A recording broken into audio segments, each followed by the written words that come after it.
Good evening and welcome everybody. On behalf of the Population Foundation, it is indeed a privilege and honor to welcome you all today to the 13th JRD Tata Memorial Oration. I welcome my guest of honor, Dr. Babatunde Oshitimen, the Chairman of the Governing Board of Population Foundation of India, Mr. Vinod Bharatram, members of the PFI Governing Board and Advisory Council, representatives from the government, and a very warm welcome to former Secretary Health Keshav Desi Raju and former Secretary Health Mr. Love Verma and Mr. Nanda, my predecessor, who's also former Secretary Health, and distinguished guests, members of the reference group. India, this is the first time the reference group for FP 2020 met in India, and we had 3 days of very engaged conversations with champions of family planning. Clearly, we see a huge progress forward and anticipate much more in the area of family planning. May I invite you now to be seated very comfortably and watch the preview of Season 2. मैं कुछ भी कर सकती हूँ. I, a woman, can achieve anything. I will speak more about that. Welcome, Chris. Chris Elias is the co-chair of the reference group and the president of the global development program at the Bill and Melinda Gates Foundation. So I invite you to see the serial, and we'll talk more about that later. May I now invite Dr. Babatunde and Mr. Vinod Bharatram to the dais, and may I request you to release the posters on Metro Speaker.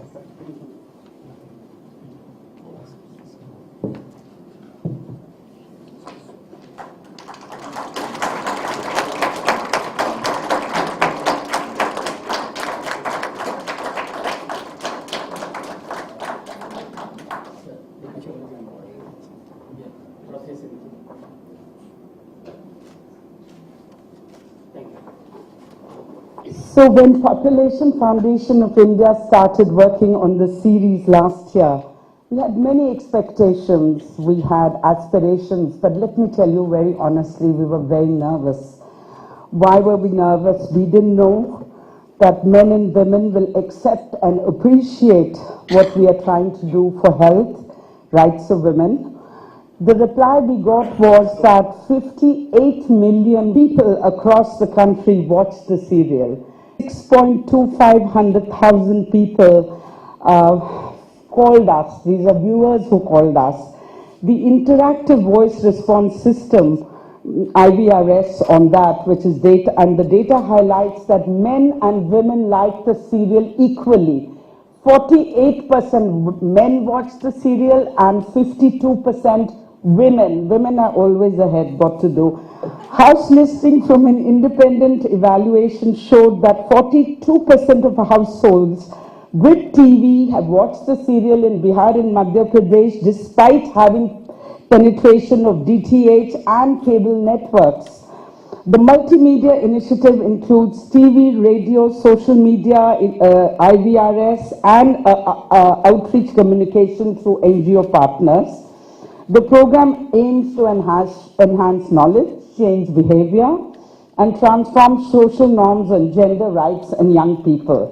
Scripted and directed by the eminent theatre and film director Feroz Abbas Khan, the serial presents the dreams and aspirations of young men and women who want to make a change in their community.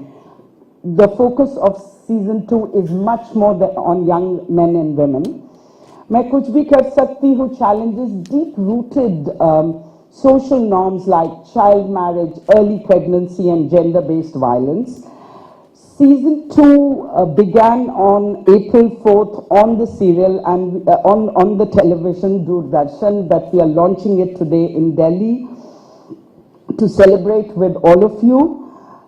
Season 2 of मैं कुछ भी कर सकती हूँ continues the inspiration journey of Dr. Sneha, representing the young Indian women of today. The story depicts issues of adolescence as they aspire to reach their potential.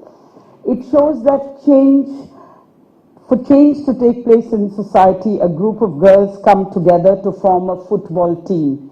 This team then boys join in after considerably blocking the girls from playing football.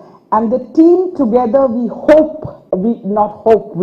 propose in consultation with the Ministry of Health and Family Welfare that launched the RKSK program, the adolescent program last year, led by UNFPA. And we are proposing that this team becomes the 800,000 peer educators that are going to be selected by the Ministry of Health and Family Welfare to create a big revolution and change in India with the young people. An exciting aspect of season 2 is the collaboration with well-known actor, singer, director Farhan Akhtar, as well as founder of Men Against Rape and Discrimination, MARD. So Farhan Akhtar has committed to be the Sutradhar, the storyteller. At the end of every episode, he will be addressing young people across the country. Just like in Hum Log, we had Ashok Kumar, which many remember very fondly, and it was very effective. So we went into collaboration also with MARD because they're reaching 5 million young men at this point of time, and we expect and hope when PFI and MARD join together, hum sab kuch bhi kar lenge. So we believe it's very important to reach out to men, as all of you do in this room, because these are as much men's issues as they are society's issues. They are moral issues, they are ethical issues, they are issues of social justice and human dignity, and I'm referring to sexual abuse, violence and family planning, clearly not only women's issues. We feel truly supported by our donors who are indeed present in the room here. We thank DFID for renewing their confidence in us and supporting both season 1 and season 2. UNFPA for supporting PFI in experimenting with technology to reach larger audiences. In season 1, they supported us with the IVRS, the Integrated Voice Response, which brought in more than 600,000 phone calls. And season 2, as we focus on young people, UNFPA is providing both technical support and financial assistance to reach out to young people. And not to forget the big elephant in the room, the Bill and Melinda Gates Foundation, for their support for season 2. We can proudly say that 45 years after JRD Tata founded PFI, we continue to be inspired by his vision for increased access to voluntary family planning services and the recognition of centrality of women for the prosperity of the community.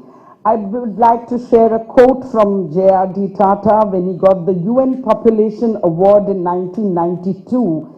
He said, and I quote, "I have always believed that no real social change can occur in any society unless women are educated, self-reliant and respected. Women is the critical fulcrum of family and community prosperity." I also do want to quote here from Professor Amartya Sen, who gave the last Tata Oration, which is the 12th oration, and Professor Sen in his address said, and I quote, "Any social change that brings voice not just to women in general, but to women in particular, has a tremendous impact on fertility decisions." So now, I'm sure you're all waiting to hear Dr. Babatunde on dignity and choice for girls, women in the post-2015 framework. When I came to PFI 5 years ago, and I knew that we have the JRD Tata Oration, it was my dream. And the dream was to have Dr. Babatunde give the oration, and it is coming true today. Dr. Babatunde I've had the privilege of knowing him as an advisor, as a mentor, and a friend for many years. Babatunde is an inspiring global leader in public health, women's empowerment, young people, particularly focused on promoting human rights, including sexual and reproductive health and rights, as well as population and development. Since his appointment as the Executive Director of UNFPA in 2011, he has spearheaded efforts globally to advance the milestone consensus of ICPD, held in Cairo in 1994. He's also steering UNFPA's humanitarian action and efforts around eliminating gender-based violence and other harmful practices. Dr. Babatunde believes that humility is the key to engaging people and facilitating change. Babatunde's professional background is in health and medicine. Dr. Babatunde is a real doctor and not just a PhD doctor. He has extensive knowledge of the global and national frameworks and processes that are critical, having worked and served as Nigeria's Minister for Health and also as the Director General of Nigerian National Agency for the Control of HIV/AIDS, which coordinates all HIV work in the country. He currently co-chairs the Family Planning 2020 Reference Group along with Dr. Chris Elias, President Global Development Program, Bill and Melinda Gates Foundation, and those of us who are part of the reference group still don't know the secret behind co-chair 1 and 2, but Babatunde is known now as co-chair 2, and I invite you to speak to us. Co-chair 1, sorry. Thank you, Poonam. And let me start by saying I'm very humbled to actually having to give the 13th oration after Amartya Sen. I think that that will go down in my biography as one of my highlights of my professional life. Because Amartya Sen is a leading light in everything that is progressive when it comes to women and women's issues. Let me also thank my colleagues who actually are here from the reference group who are joining us here on this occasion. So distinguished guests, dear friends, and ladies and gentlemen, let me say good afternoon. It's a pleasure to be back in the beautiful city of New Delhi, and an honor to deliver the JRD Tata Memorial Oration. JRD Tata was a man of great vision, diverse interests, and extraordinary achievements. He was India's first licensed pilot, successful businessman, and a humanist and a committed philanthropist. He dreamed of an India where every family is planned and every child is healthy and wanted. This vision aligns perfectly with our mission at the United Nations Population Fund, UNFPA, where I've had the privilege of working for the last 5 years. And at UNFPA, we aspire to deliver a world where every pregnancy is wanted, every childbirth is safe, and every young person's potential is fulfilled. Let me begin by thanking the Population Foundation of India. And I don't know how to describe Poonam, but for those of you who know her, she has all the energy in the world to change everything around you. And Poonam and I go back a long way. I was an advisor of the MacArthur Foundation just before Cairo in 1994. And we both were at Cairo. And of course, we also both were at Beijing. We come a long way. And I think that for me, these are very important relationships in terms of not only understanding people, but understanding context. And I could easily write a story about India just from my interaction with Poonam alone. Now, I also want, of course, to thank her for the work she does with the foundation on an everyday basis to realize JRD Tata's vision, which at its heart is about ensuring dignity and choice for women and girls, the subject they have asked me to speak about today. Last year, 2014, the world marked 20 years since the historic Cairo International Conference on Population and Development. Historic because it was at this time that the world endorsed a human rights-based approach to population and development, an approach based on the realization of dignity and choice for everyone, and particularly for women and girls. I think it's important to also understand where we were coming from. Before then, we had several issues about targets and about demographic targets in places and in countries around the world where family planning was introduced and was practiced. So now transforming it and trying to now ensure that we gave the choice to the individual. And we also did commit ourselves as an international community to respect that individual's right to make that choice. It was very, very important thing. And I think that that's what has driven the change that I'm going to talk to as I go through this lecture. And I think that, of course, is the basis of talking to dignity and the rights of people. The Cairo Program of Action marked a shift in focus from human numbers to quality of human lives, particularly ensuring universal access to sexual reproductive health and the realization of reproductive rights. In Cairo, delegates from all regions and cultures recognized that empowering women and girls and enabling them to make informed choices about their bodies and their lives is both the rights, and I mean rights in the rights perspective, rights thing to do, and the basis for individual well-being and sustainable development. So Cairo actually spoke to sustainable development before the rest of the world caught on to it. The delegation from India, with members of both civil society and government, was an important player in achieving this forward-looking consensus.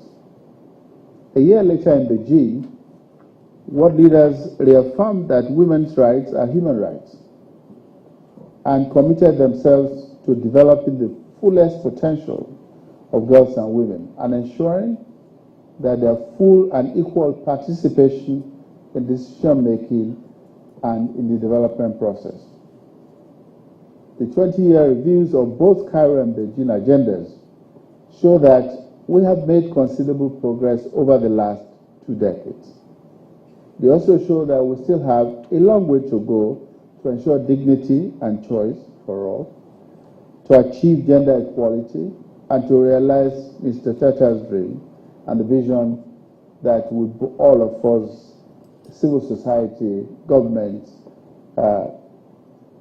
agreed to in Cairo and Beijing. Today I'd like to talk about some of the findings of the Cairo Beyond 2014 review and to illustrate our progress, but also point to some of the challenges and opportunities both in India and globally for the realization and dignity of human rights, which are the foundations for a resilient, sustainable future. The results of the ICPD review, which is the Cairo agenda, reveal substantial gains over the past 2 decades since we gathered in Cairo. Today, nearly 1 billion people have been lifted out of poverty. The majority of countries have achieved gender parity in primary education. But primary education is not good enough. Maternal mortality has declined by almost half, and all of this has happened in the context of a 23% decline in global fertility, driven by greater choices for women around the world, including greater access to sexual and reproductive health services. But progress has been unequal. Growing inequalities are leaving vast numbers of people behind, particularly the poorest and most marginalized. In the meeting we just held, we actually spoke to the issues of how do we ensure that services get to the most hard to reach. And I think it's an important piece as we go along to talk about the next development agenda if we are going to be inclusive and leave no one behind. In the poorest communities, women's status, maternal death, child marriage, and many of the concerns that we all addressed in Cairo have seen little progress over the last 2 decades. So we still see quite a number of these happening in many countries around the world. Today, around 800 women will have died or would die given life. Even though we know what to do and we know how to do it, we know how to prevent that, I don't think we're doing enough to ensure that we prevent it. In a number of countries, the rights and the autonomy of women and girls are deliberately curtailed. And in no country are women fully equal in political, social, and economic power. I mean, in the United States, there are figures which range from 49 cents to 60 cents as what women earn as to the dollar that the man earns. So it's a global problem and it's everywhere. Women's rising educational levels and participation in the workforce have not matched with equal prospects for advancement and equal pay. I just spoke to that. Women remain underrepresented in leadership positions both in politics and the private sector. I read a Financial Times review once about 3-4 months ago, which showed that of the 360 companies that are quoted on the FTSE, only 14 of them are led by women. And it just tells you where that is. Now, the article went further to actually do a deep dive and showed that when you look at women and men going to university, it's actually more women go to university in the UK. When they graduate, more women graduate than men. When they go to work, you actually find equal representation, the first cut of going to work. Now, as they progress, the women just drop off. And so by the time we now took the count of who is leading where, only 14 out of 360 actually are women. And that tells a story. And the story also speaks to how we value women and how we value what they do for society, especially in propagation of our heritage and our survival. Women go and bear children, but in bearing children, they are punished for it. So they never come back to the same place or advance in their career. They have to suffer it, whereas men just continue.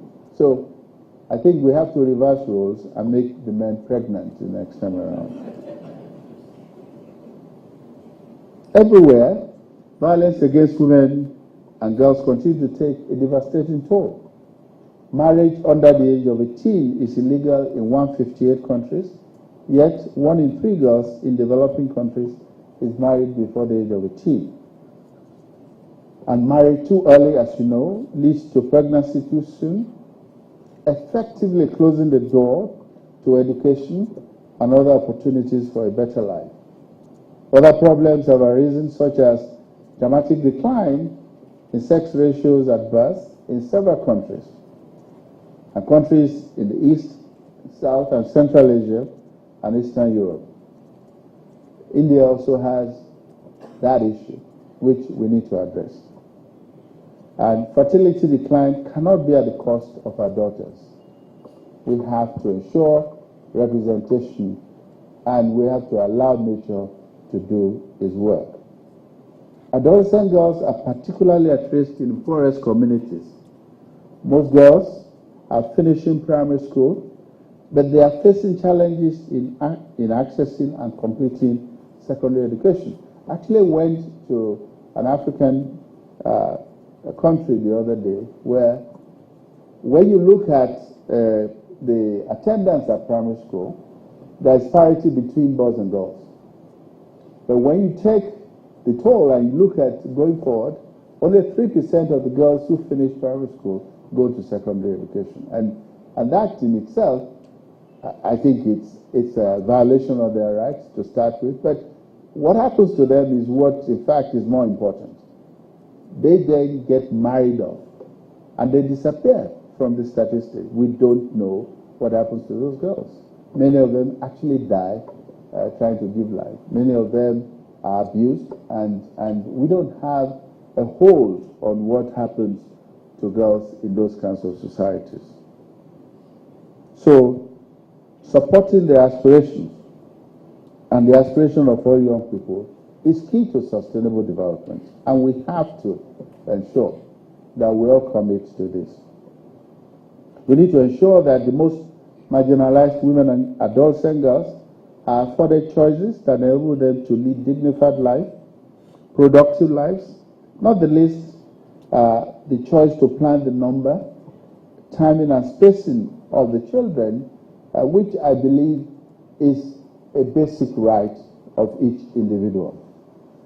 We know that access to comprehensive reproductive health services, including voluntary family planning, saves lives, protects women's health, and helps unleash the power of women to contribute to their societies and drive sustainable social and economic growth. But as we speak, 225 million women living in the developing world want to avoid pregnancy but are not using modern contraception. Now, when you look at the cost of providing for them, it's almost it's a scandal that the world waits and looks at that happening to all of us. The last report we had with the Guttmacher Institute looking at the cost of providing reproductive health services actually says that for $25, we can do the following. We can do testing and counseling for HIV. We can provide antenatal services for women who are pregnant. We can provide skilled attendance at birth. We can provide family planning, and all of that for $25 per capita. It is the cost of going to watch a movie in the United States and buying some popcorn.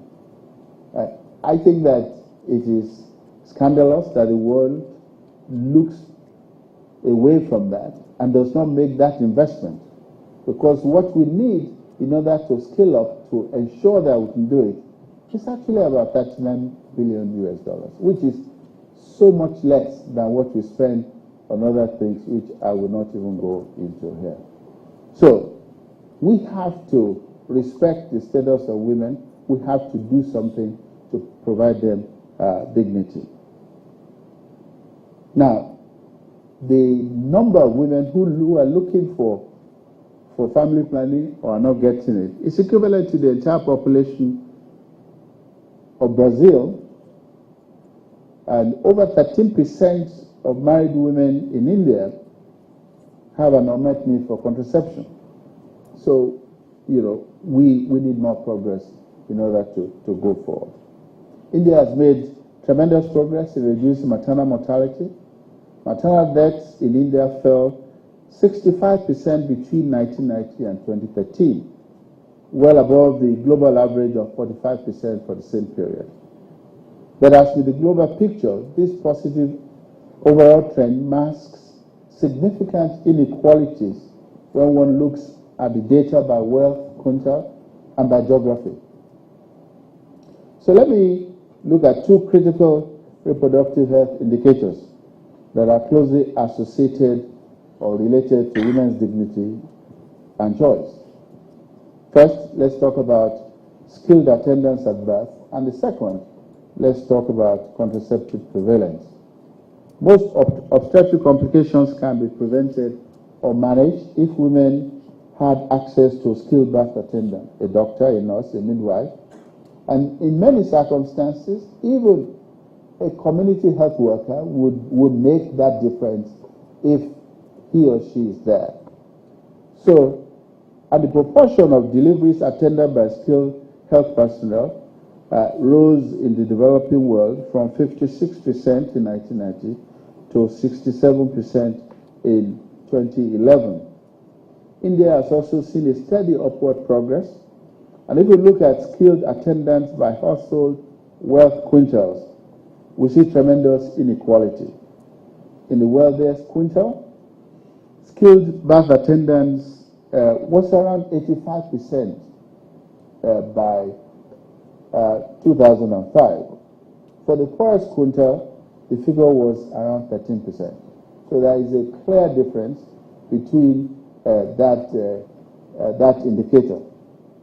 These disparities in India and elsewhere illustrate the limited capacity of many health systems to meet the sexual and reproductive health needs of poor women, particularly those living in rural or dense urban slums.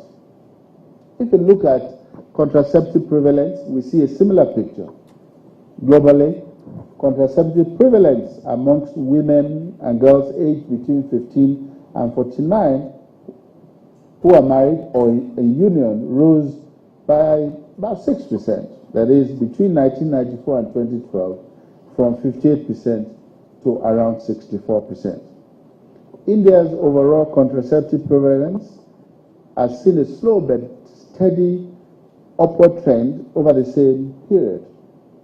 But again, when the contraceptive prevalence is disaggregated by wealth quintile, disparities emerge. 35% of the poorest Indian women of reproductive age were using modern contraception in 2005, whilst nearly 60% of women in the richest quintile had access to modern contraception. So it speaks to this, and when I speak of wealth quintile, I also would have the parallel, which is geography. The rural poor are actually the ones who are in the lowest quintile, and they are the ones that don't have the services that they require. And they are the ones who don't have the dignity that we believe they should have.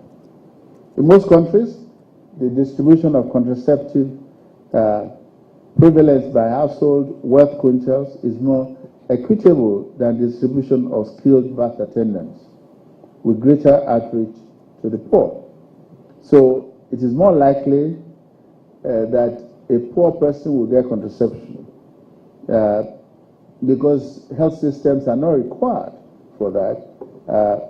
But when you look at skilled birth attendants, which actually is dependent on health systems and weak health systems that will have to work, poor women are at risk. And I think that we need to strengthen both in order to ensure that we can reach them. Let's now turn to contraceptive method mix. 20 years ago, the global contraceptive method mix was dominated by female sterilization and the intrauterine device. And these were 31 and 24% respectively, followed by pills, which was 14%. Today, these three methods continue to dominate, but they are accompanied by greater diversification of female methods, including increased use of injectables and implants, and the rise of the male condoms.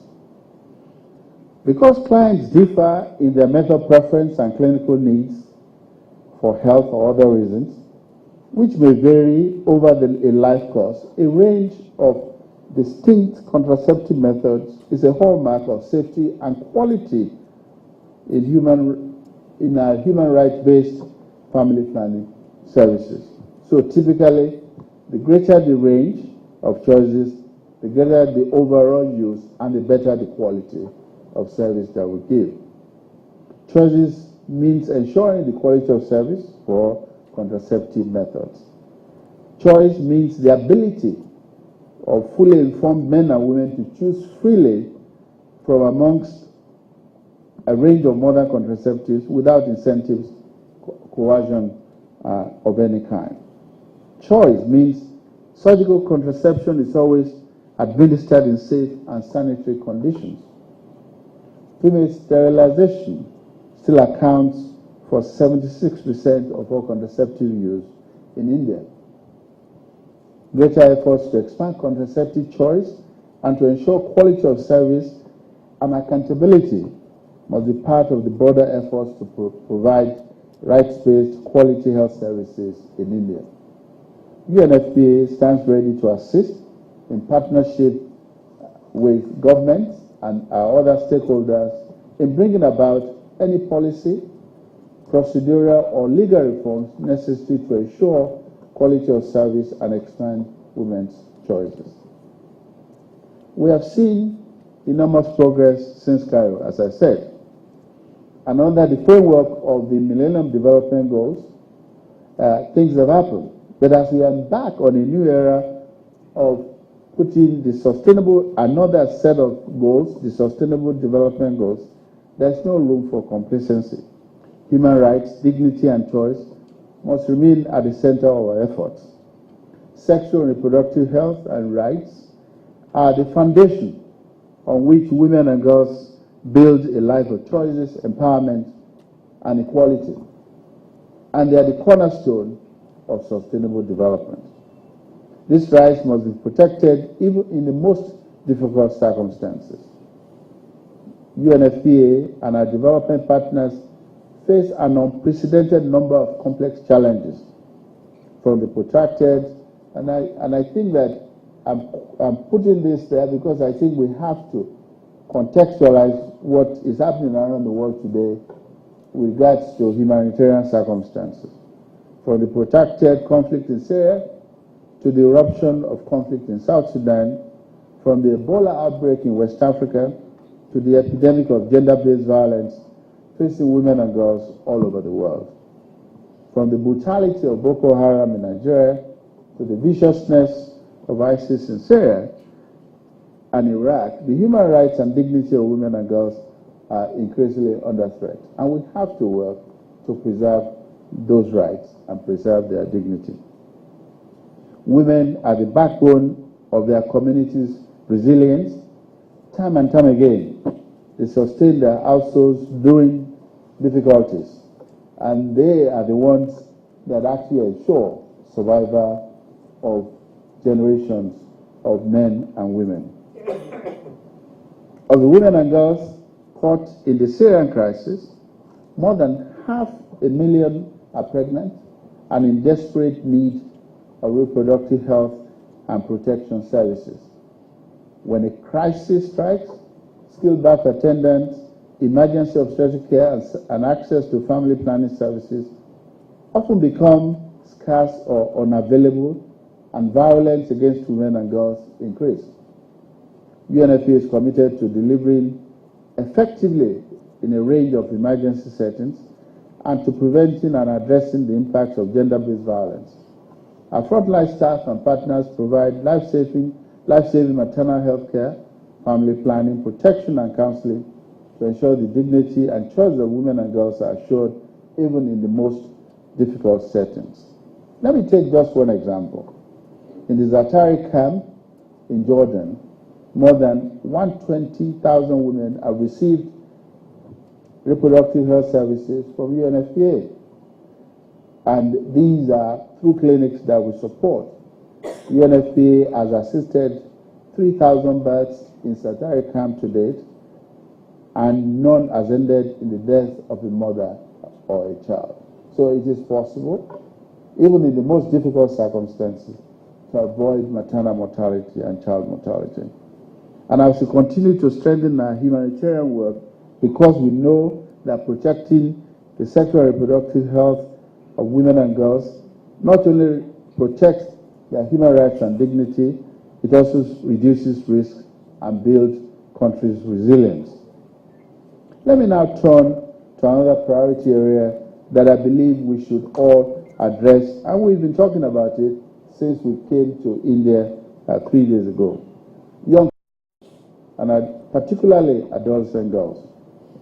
One of the most fundamental questions facing many countries, including India and indeed the world, is how to ensure that today's largest ever, because it's the largest ever generation of young people the world has seen. How are we going to ensure that they fulfill their potential and contribute to the growth and development of their countries? Many countries have a window of opportunity to reap a demographic dividend of rapid economic, social, and economic growth as their working age population grows relative to younger and older dependent populations.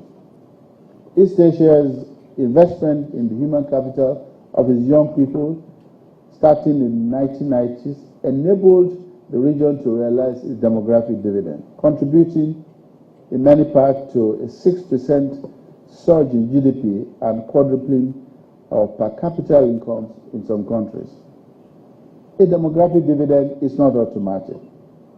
However, it only occurs if countries make time-bound investments to empower, to educate, and employ their young people before they enter the workforce, and ensure an investment climate and labor policies and governance structures to expand and sustain safe and secure employment.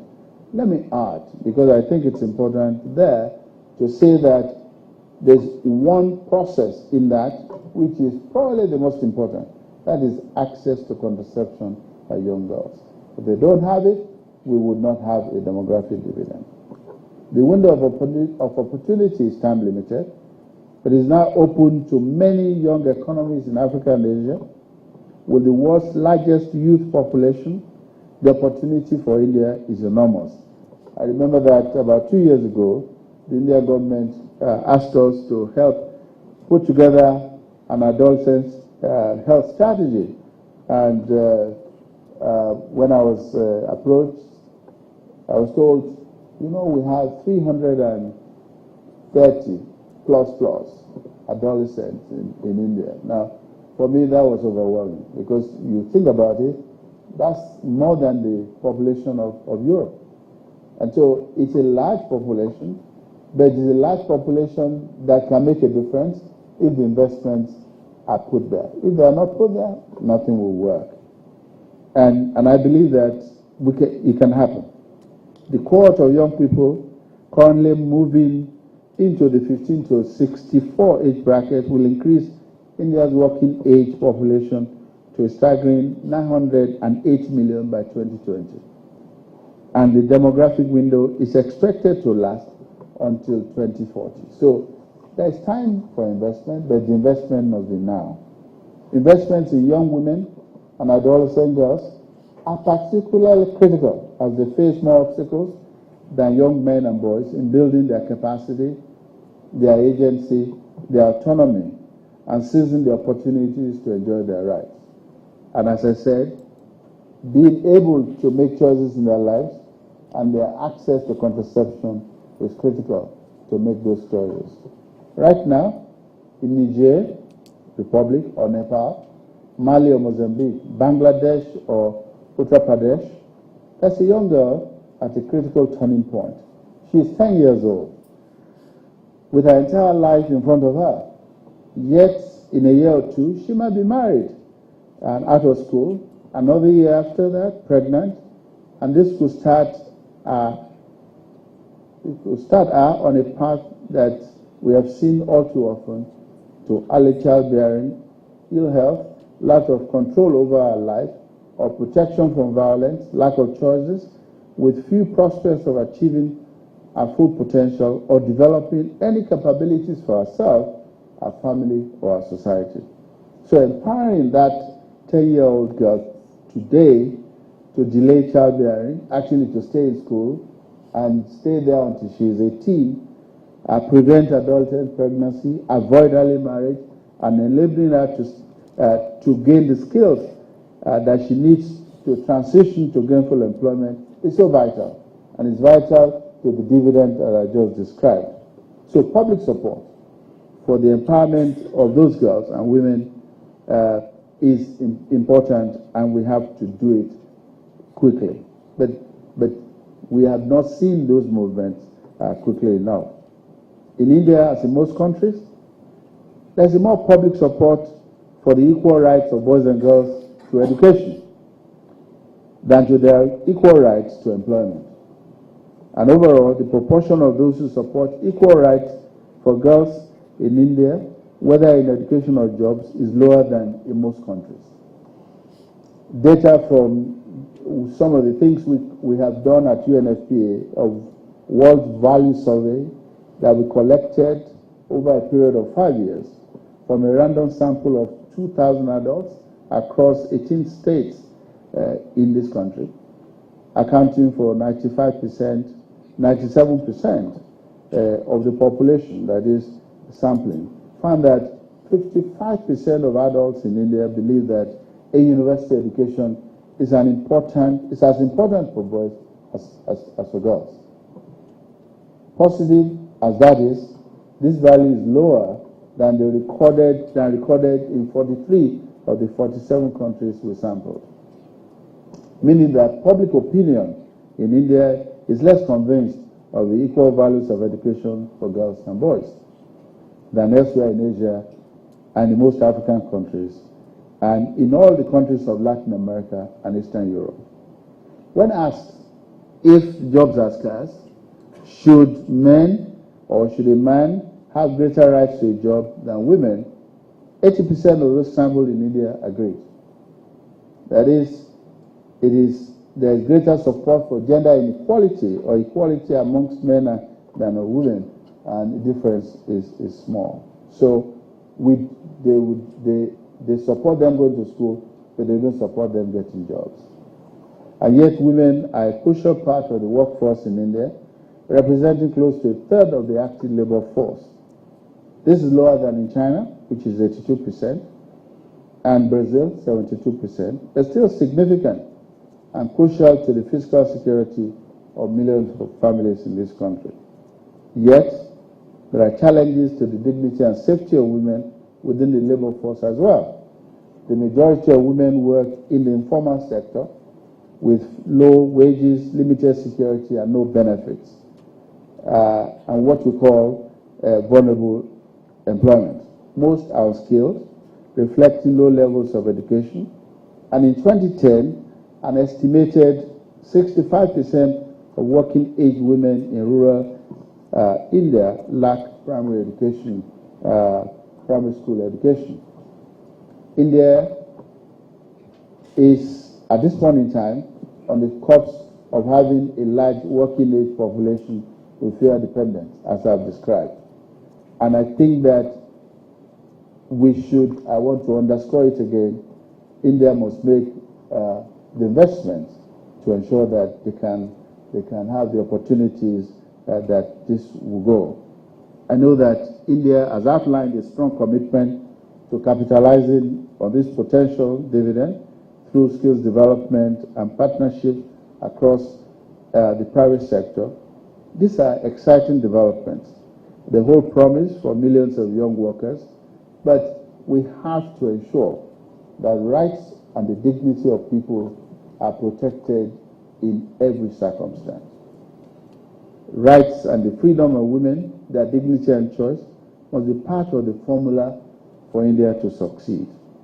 We at UNFPA are encouraged by the prominent attention the government has given to ending the gender discriminative practice of sex selection and for providing economic incentives to saving India's girls. Through the government, I have to be careful here, Beti Bachao, Beti Padao program and other initiatives. Now, Prime Minister Modi has spoken passionately and publicly about the scourge of violence against women and the discriminatory attitudes that encourage it. It is notable that the government of India has mandated a health sector response to sexual assault and violence. And we have noticed that the legal system has also responded in equally. It's equally important that the health sector and the health personnel be sensitive to the causes and consequences of gender-based violence and tackle this not only as a health issue, but as a human rights issue. This will make for a powerful addition to India's reproductive, maternal, newborn, child, and adolescent health program, because domestic and other forms of violence against women greatly affect reproductive health outcomes. Such initiatives are critical if we are to change the harmful practices and social norms that jeopardize the health and well-being of women and girls, that actually keep them from reaching their full potential and serve as a drag on development. No country can advance while leaving half of its population behind. We at UNFPA will look forward to exploring new opportunities to expand and deepen our collaboration with the government and other partners in India, including the private sector. This evening, in partnership with the Tata Institute of Social Sciences, we will be launching a Center of Excellence on Youth and Adolescents to improve the availability of relevant knowledge, services, and data, enable informed policies and investments, and informed choices by young people. This includes a research and development center that will serve as a critical knowledge hub on adolescents and youth, and online platforms to provide cutting-edge data, information, and services on and for young people. The center will engage actively with South Asian and other international centers and universities, fostering regional and South-South cooperation. We know that by unleashing the power of people, particularly young people, enabling them to exercise their rights and contribute to and share equally in the benefits of development, we can advance dramatically towards realizing the dignity and the human rights of all. This year, and I want to note that, around the world, over 59 million girls will turn 10 years of age.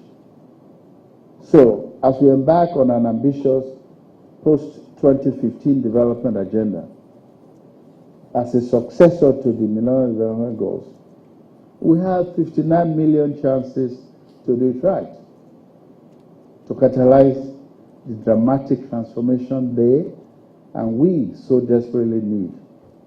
We know we can achieve this with the right investments to our young people. JRD Tata did as well, funding postgraduate scholarships for promising Indian students, investing in the health and education of women and children, empowering the poor and vulnerable. And as he said, money is like manure. It stinks when you pile it, it grows when you spread it. What's to live by in an increasingly unequal world? Sexual and reproductive health is one of the most cost-effective yet neglected investments in international development. Education, including comprehensive sexuality education, is one of the best investments countries can make.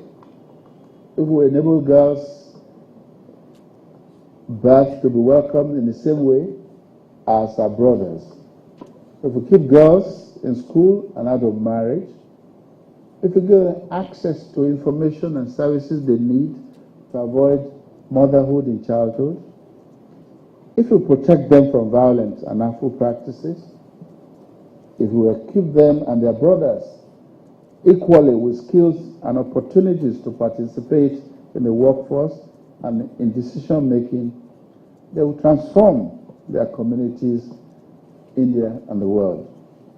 The formula is very simple.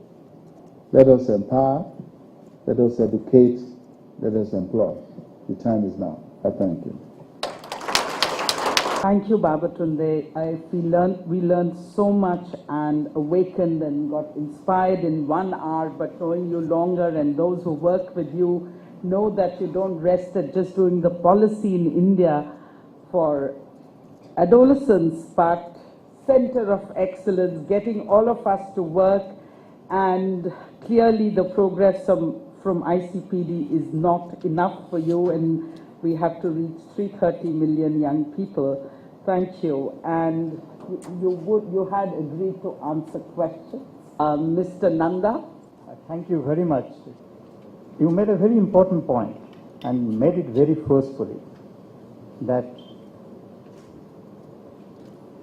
fertility reduction cannot be at the cost of our daughters or the girls.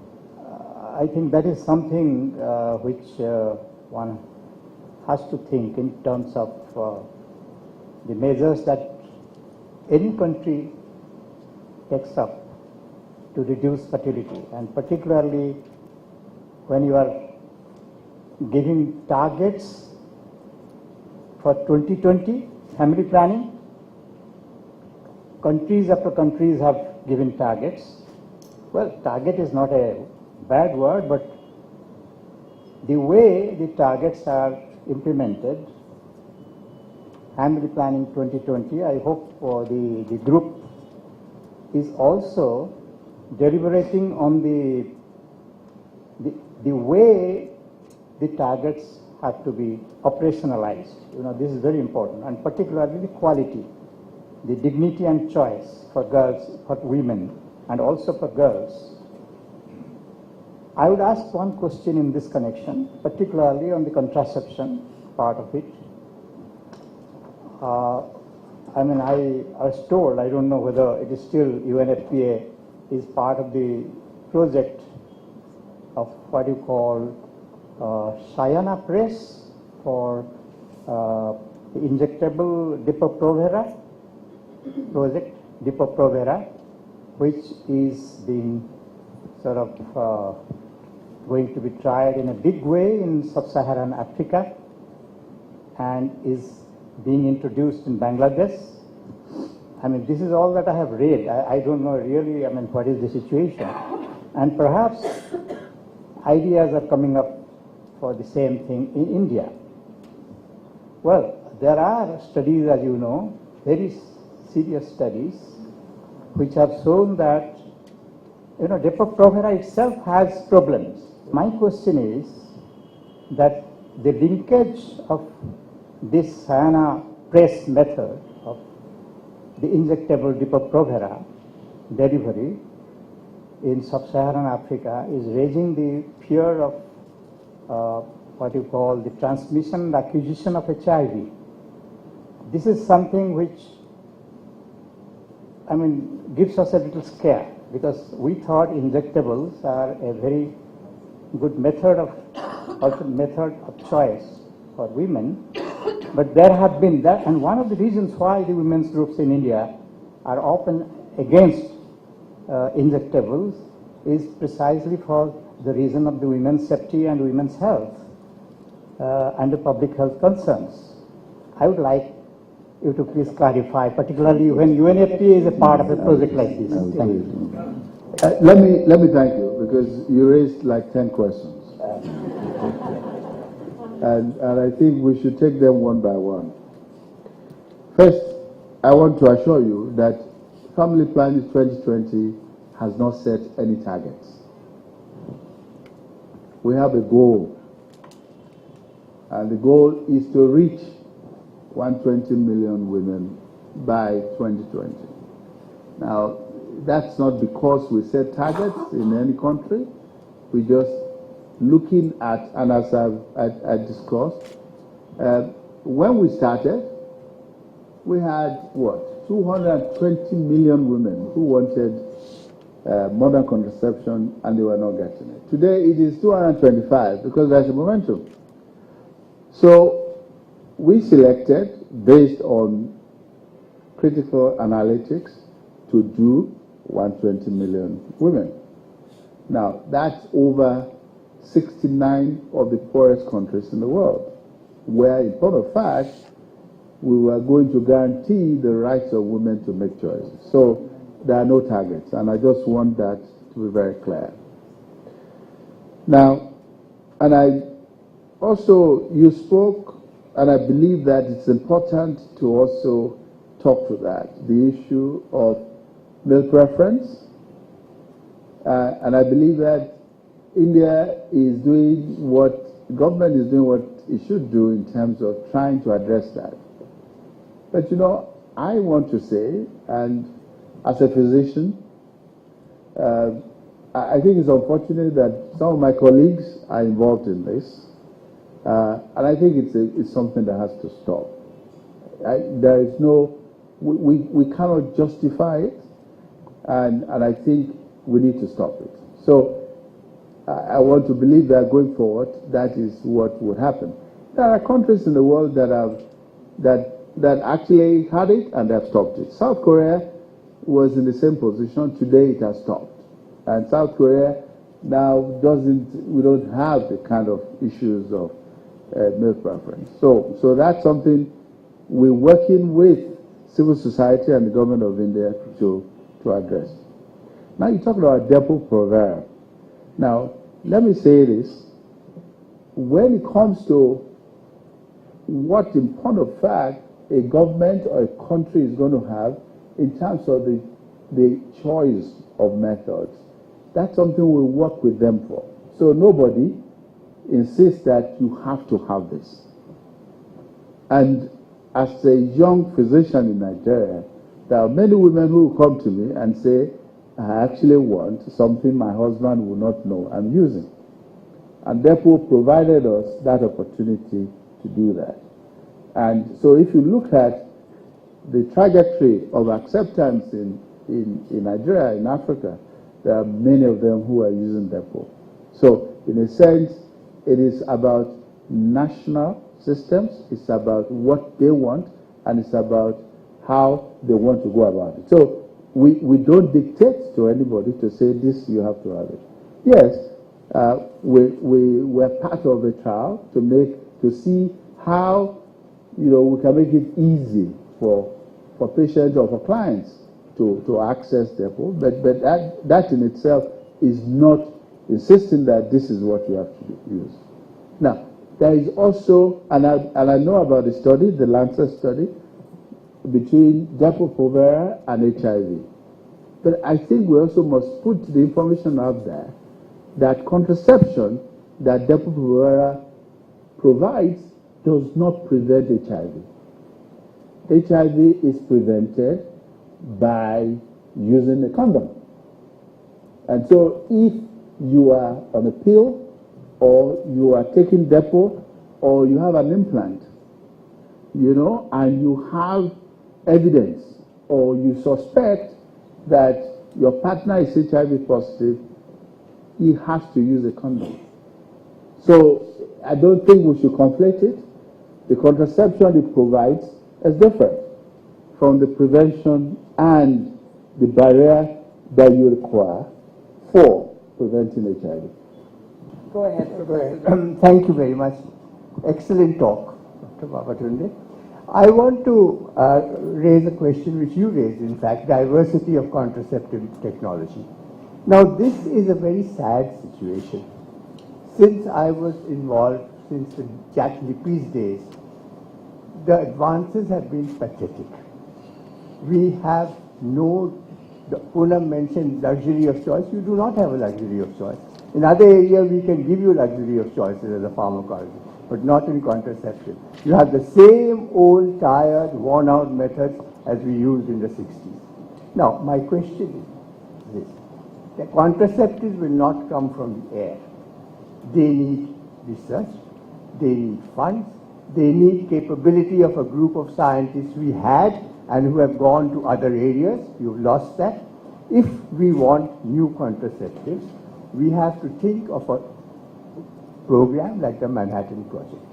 We have to get the top scientists of the world who are interested in contraceptive development, put them in a laboratory, let them work, and in 20 years, 10 years, you will get it. This was, you may or may not know, sir, a proposal put to the WHO World Health Assembly, the Institute of Contraceptive Research, to be supported by Sweden. It was turned down. The time has come. If we want new contraceptives, we have to go into it. In your position, how do you see it? Pharmaceuticals have gone out of contraceptives. They would rather make, they told me, spaghetti than contraceptives because of that. That's what they said. So where do we go? We will not get contraceptives. Thank you. Professor Ranjitra Chaudhary, who's a health scientist, as you would have made out, and chair of our executive committee. I know. You have raised the most fundamental question in the science of contraception. Totally agree with you.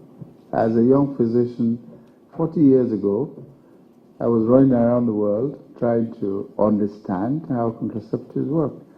I actually came to the All Indian Institute. So these are things which have gone out of fashion. Now I'm going to now take my cap off as Executive Director of UNFPA and talk to something which I'm passionate about. When you look at demographic trends and population dynamics, what you have is a situation where the developing world is growing, the developed world has stopped growing. The need for contraception is reducing in a part of the world, but is increasing in another part of the world. That part of the world that requires it does not have the money for research and development. So, what are we going to do?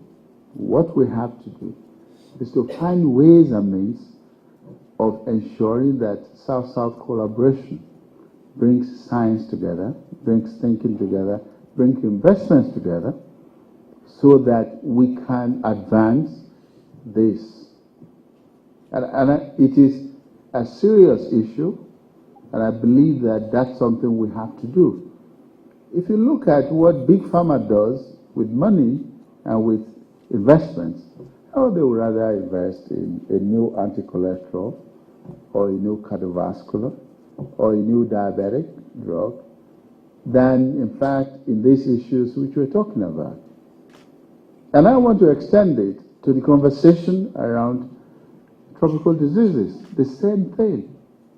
You know, malaria, if in fact we had put our minds to it, today there will be no malaria in the world. But you know, the truth of the matter is that those investments that are required to move the needle just don't exist. And we can go on and on and on and on. So I, as UNFPA Executive Director, now wearing my cap, would like to suggest that, you know, and I would do that, bring science together to begin to talk about this. Now, how we're going to find the money? I went to business school and I was told that every bankable idea will have money. So if we're able to put it together, we'll find the money. And I'm looking at my co-chair, who actually comes from the Gates Foundation. Maybe we'll find the money from that. Thank you. Thank you. I'm Dr. Wopada Balani from Nigeria. The issue I want to talk about is the question that was raised by the first person who asked the question on the relationship between injectables and HIV. Well, in Nigeria, it's just like it's part of the Sub-Saharan Africa, and we have a lot of methods. We are using a lot of methods.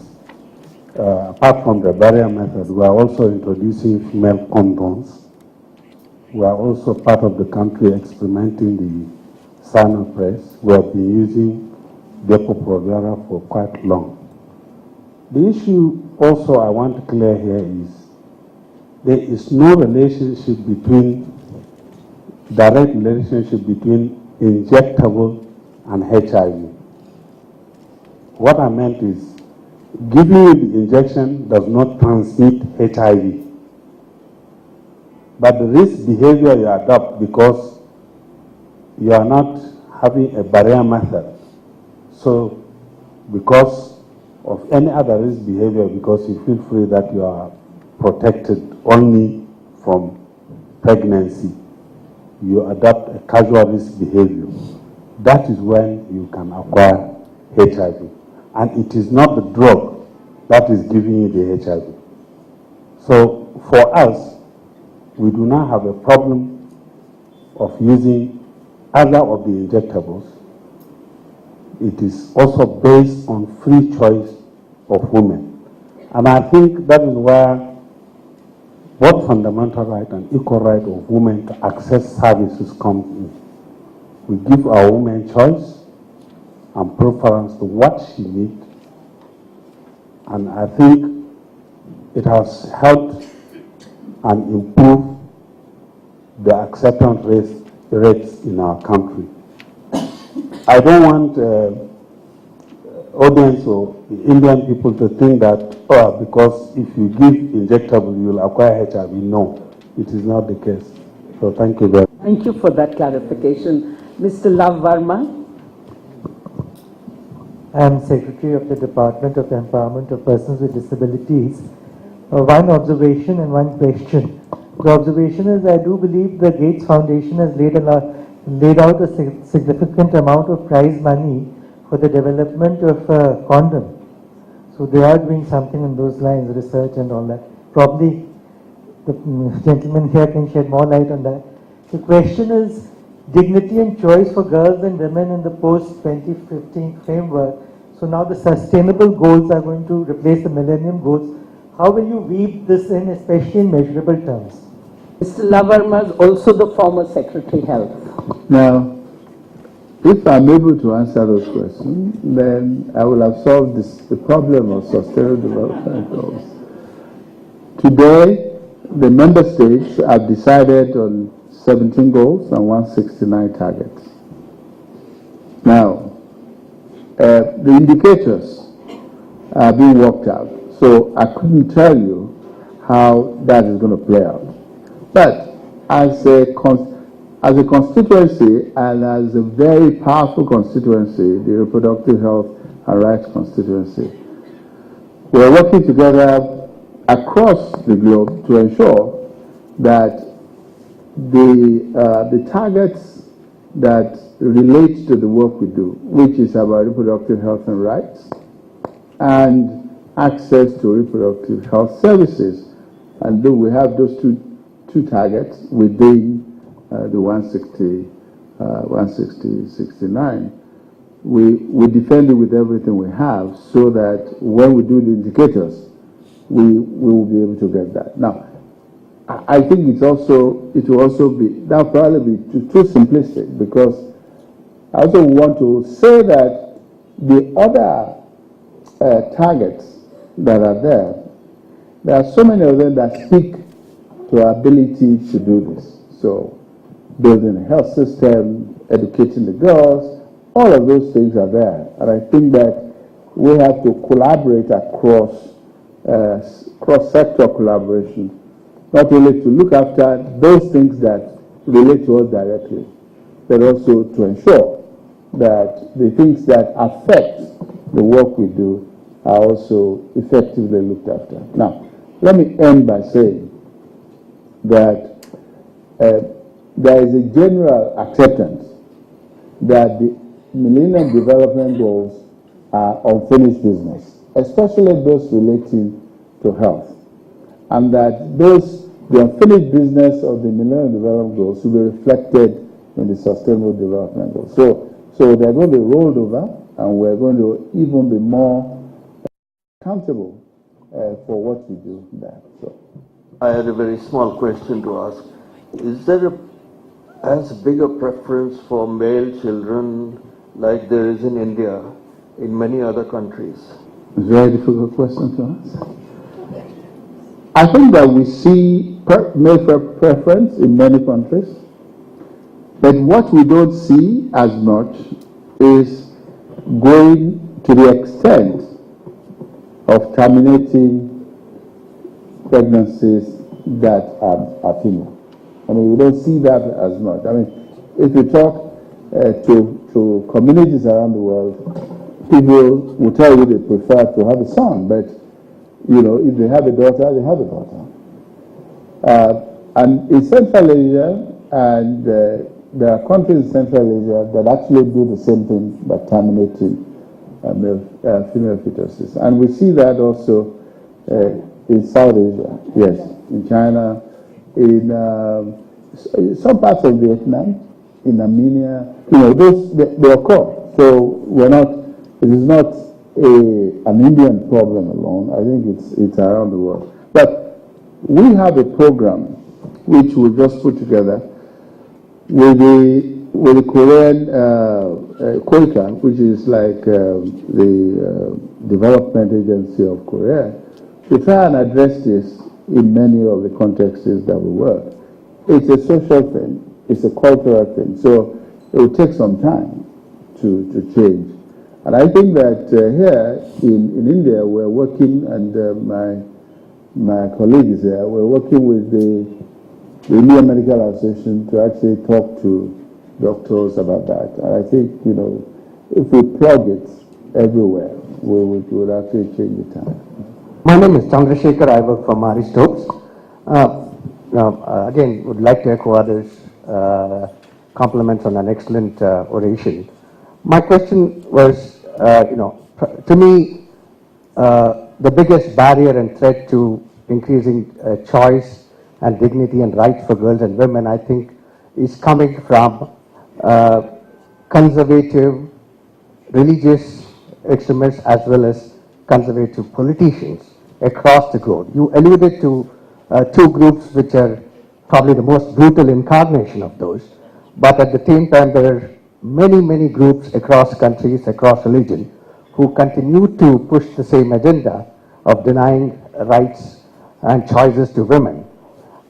So my question is, could you, given your experience and the position you come from, could you shed a little more light on that and how big a barrier it is, and also what are some ideas in terms of overcoming these barriers? And more importantly, I think for me, religion and politics, and particularly when it comes to conservative religion and politics, I think it's a very dangerous mix against women's rights and choices.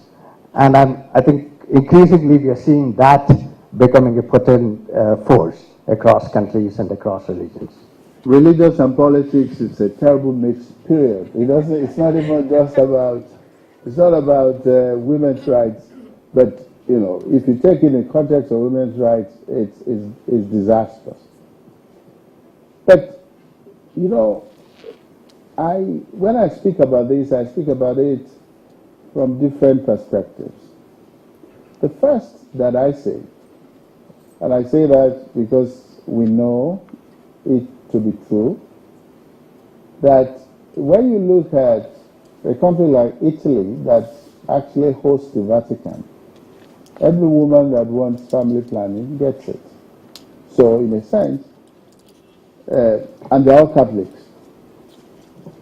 So in a sense, the personal choice of that woman is not restricted by the priest. What I see as stopping many of the women we talk to is access. You see, when a woman wants it and she cannot get it, you know, then all kinds of things play. And as I just told you, I ran a clinic when I was a young physician, where women would come off the street and say, I want a family planning method that my husband would not know about. Women know what to do when it comes down to it. And these are not educated women. These are women who work in the market somewhere, but they know. They know that they want to have children they can look after. They want to be able to feed their children, you know, send them to school, clothe them. And they are making an effort to do that. And in that context, they are looking for how to ensure that they can only bear the number they can afford. So access is a big issue. And for most of what I've just said, access just does not exist. I know I come from a country where women might have to walk 6 miles to get to that outlet to get family planning. So in a sense, what you're dealing with is big. That's number one. Number two, when we talk about religious leaders are, yes, they can be very pedantic and they can be difficult, but we work with them in many parts of the world where you sit with them and go over the issues. And I can tell you that for many of them, the concept of child spacing is agreeable so that the woman can accept family planning in order to be healthy and to look after their children. The difficulty we have in many parts is giving contraception to those who are not married. That's the difficulty we have. And that's something we all have to creatively think on how to do. And I think that we will get there. We have reports from parts of Bihar where women cross over to Nepal to get injectables at the risk of crossing over illegally. And I also often think 17% of women in Bangladesh, the highest used contraceptive in Bangladesh is injectables. How is it that, those women choose and we don't allow our women to choose? And, as you said, 70% of women use sterilization in India, and it is needed. It is a method that women want. But no one has died of an injectable in any part of the world, but we know globally women do die. Sterilization is a procedure. There's always a risk with anesthesia. And so just thoughts for all of us. So just to add, Brazil is the largest Catholic country in the world. Brazil has gone through a demographic transition. And women get family planning. It's access. When you look at Tunisia, Algeria, you have family planning access. They are Muslims. When you look at Bangladesh, Bangladesh is doing very well with access to family planning. Malaysia is doing very well. So, in a sense, I think we just need to keep pushing. But access, in my view, access, creating demands, and making sure supply chains work is what is going to solve the problem. My name is Liu Xin, and I'm from UNSCAP.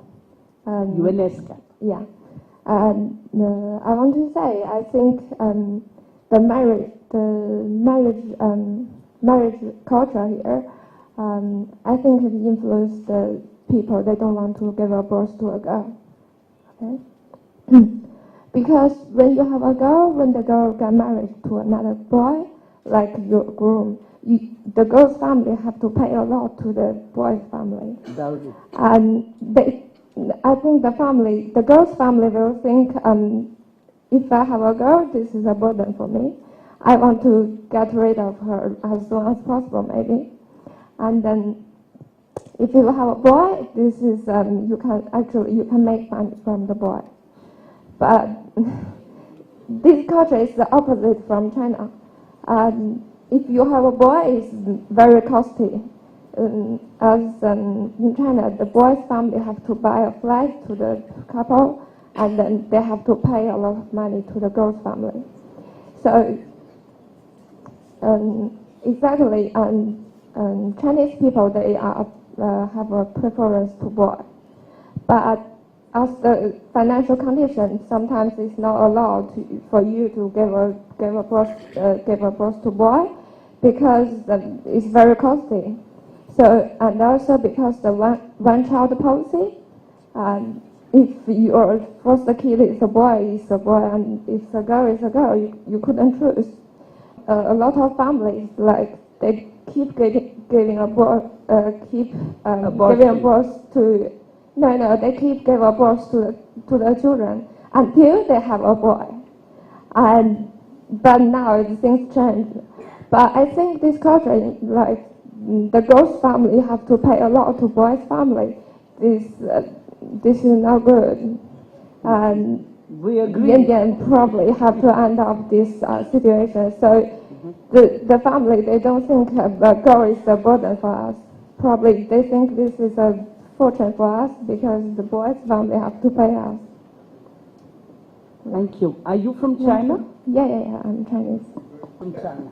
I think you've described the sociology of marriage in various communities, and I think that the issue of choice should be well preserved, and it shouldn't be an expensive thing because young people are trying to make a life for themselves. The moment it becomes an expensive proposition, then it actually limits those sorts of things. In the increasing, market forces and also declining role of states or even declining role of civil societies, how can an individual in the very disempowered societies and communities can ensure the dignity and choice, and especially women and marginalized women or even the children or adolescents, young people on that. So in that, because that is the order, that is going to be the order of the future also. Really not looking for an answer, but thank you for the excellent talk. I think that when we talk about access and we talk about choice, it can't be choices only in a field or sector. It's choice to be a woman, a choice to be a human being, a choice to even determine marriage, age of sex, etc.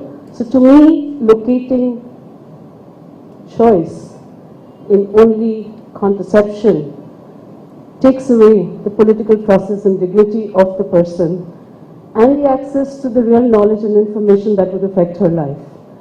And I think that's where the critical intersectionality and contestation lies.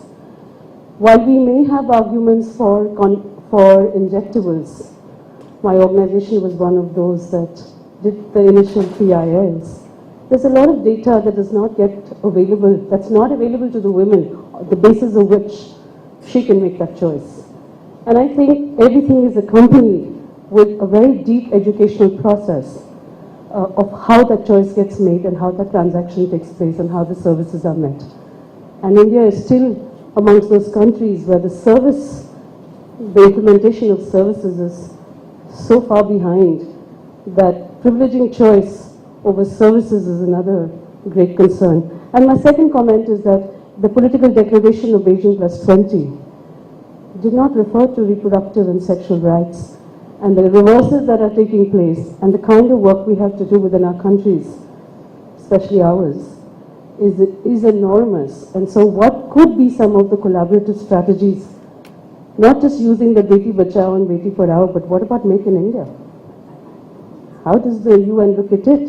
Why aren't we doing research related to women's health, etc.? Why can't we use that framework? Why is it only being used for corporatization and market economy and cars and helicopters and the like?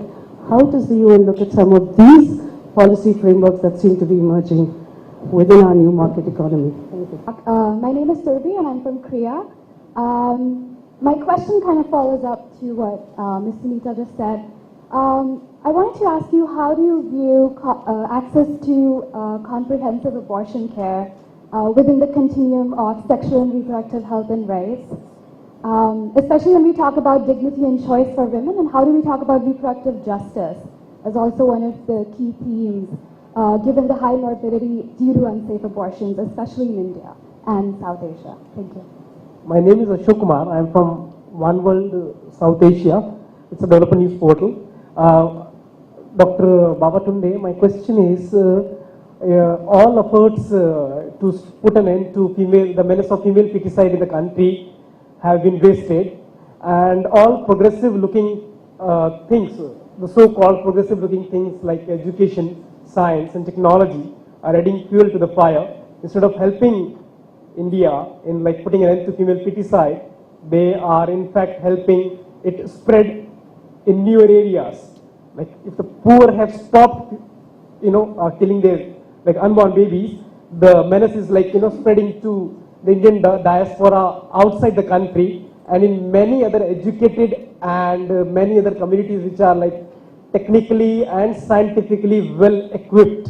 So it is like a sort of a new challenge looming over the country, and there is no answer like to it as of now. So do you think the SDGs could guide India more meaningfully as they are about to show up, and how can the UN with the global expertise help India in this particularly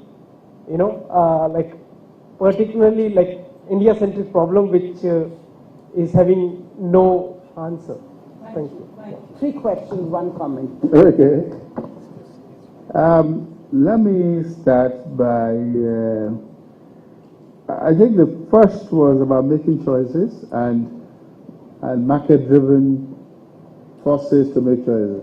I hope that's not the impression I gave, because what I spoke about, I thought was very wide range of choices that we have to ensure women can make for themselves, ranging from going to school and staying in school, being able to access positions and jobs, being able to compete, and the whole concept of gender equality and promotion of gender equality within society.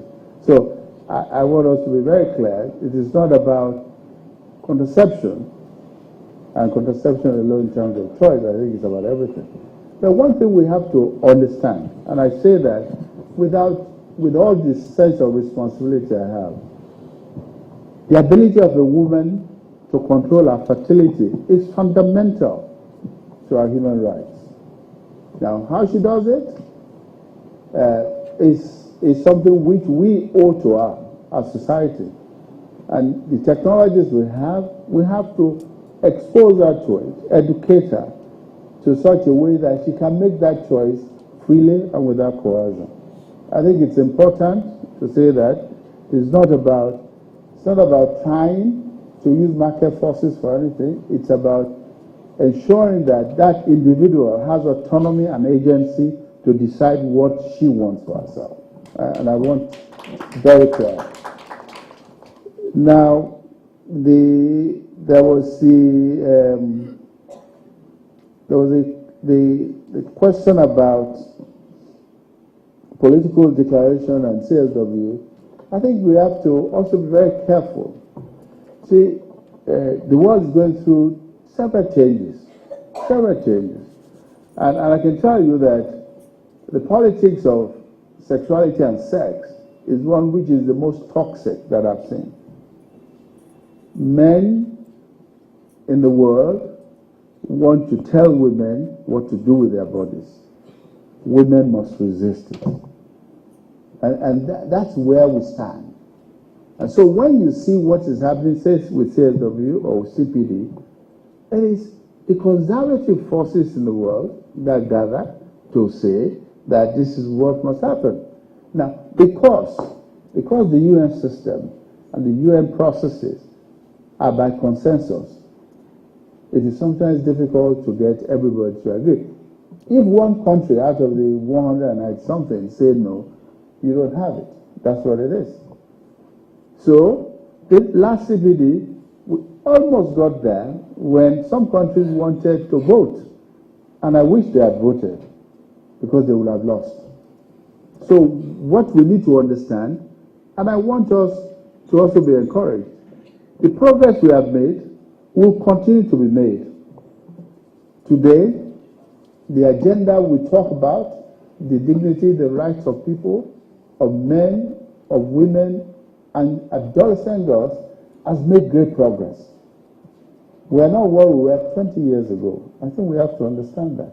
Yes, we could have gone further than where we are, but the truth of the matter is that we have moved. And I want us to understand that the liberal forces in the long term always win. I have never seen any point at which liberalism does not win. It might take time, but we'll get there. Now, there was the issue of comprehensive abortion care. You know, as UNFPA, we have no position on abortion, except to say what is in the Cairo agenda. In countries where it is legal, it has to be safe. So women in any country where abortion is legal, it has to be performed safely. In countries where it is not legal, we advocate for compassion, for post-abortion care, because we know the reality of the world we live, and that they will still go.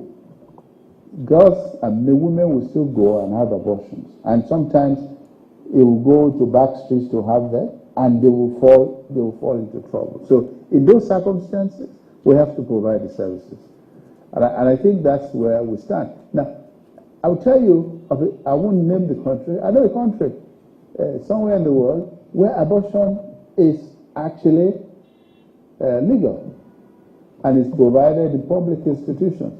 But we still have, maternal mortality from unsafe abortion because the providers they're not kind to the women when they come. Providers, so those little girls when they go say, so how did you get here? Who did this to you? I mean, so they won't go there. So they will go and find some corner place, and in those kind of circumstances, they run into trouble. So post-abortion care is very, very critical. Now, the last question is about, the issues of male preference and all of that. I think that we must make sure, as we assess progress, that we're not too much in a hurry. The issue of male preference in this society is thousands and thousands of years old. It's not something that just started yesterday. And so you have to understand that if you are going to do social engineering around a particular issue, it's going to take time. And you have to allow for that time to pass. The SDGs are not going to immediately deliver that result to you. The SDGs can only tell you, and based on what you are saying, ensure that human rights and the dignity of people, men, women, girls, boys, will be respected. Thank you. May I now invite Dr. Bharatram, chairperson of our board, PFI's board, to speak to us. UN Under Secretary General and Executive Director of the United Nations Population Fund, Dr. Babatunde, the Executive Director of the Population of India, Ms. Poonam Mutreja, and distinguished guests. On behalf of the Population Foundation of India, it is indeed an honor and a matter of privilege for me to propose a vote of thanks to all our esteemed guests for gracing this occasion.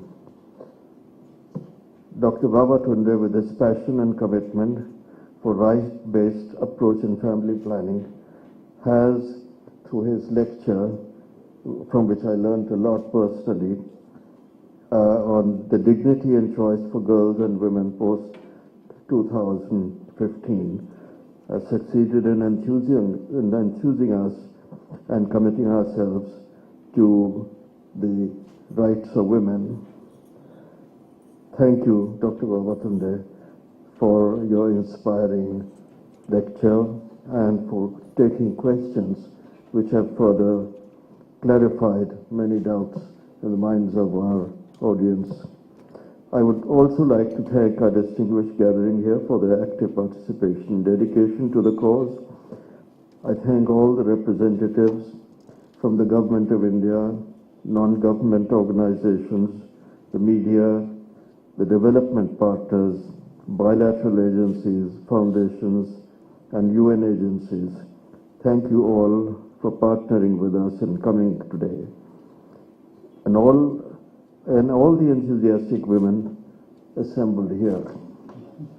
Many thanks to the government body, government board members and staff of the Population Foundation of India who have worked so hard to make sure that we at PFI continue the great strides that we have been taking year after year. I would like to end by reaffirming PFI's commitment to advocating and promoting the dignity, rights and choice for girls and women. We are proud to have launched Season 2 of Main Kuch Bhi Kar Sakti Hoon, and I'm happy that we have been able to share it today with you. I would like all of you to join us for tea in honor of our distinguished speaker, Dr. Babu Khande.